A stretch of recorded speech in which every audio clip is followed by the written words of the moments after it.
Vous avez été victime d'une infraction et vous demandez comment vous allez être indemnisé, notamment si l'auteur n'est pas solvable.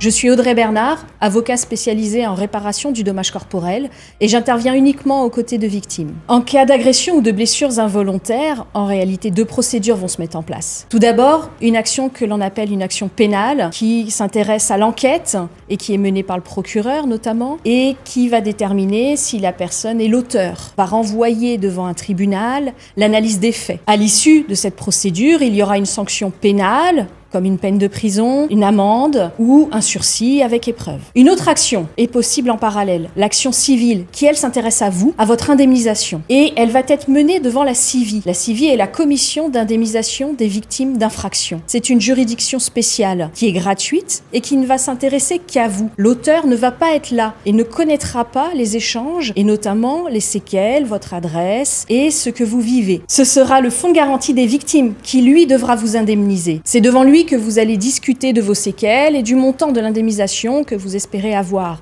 Le juge sera là pour vérifier qu'une négociation est possible ou pas. Sinon, en dernier recours, il pourra se prononcer sur votre indemnisation. À noter que cette procédure sera applicable également si l'auteur est inconnu ou s'il a été relaxé devant la juridiction pénale. En fin de compte, c'est le fonds de garantie qui supportera l'insolvabilité de l'auteur de votre agression, puisque c'est lui qui exercera les recours pour récupérer l'argent. Ce ne sera pas à vous de gérer les huissiers, la saisie, de supporter les coûts, les frais que ça engendrera. Mais le fonds de garantie, et vous en attendant, vous aurez été indemnisé.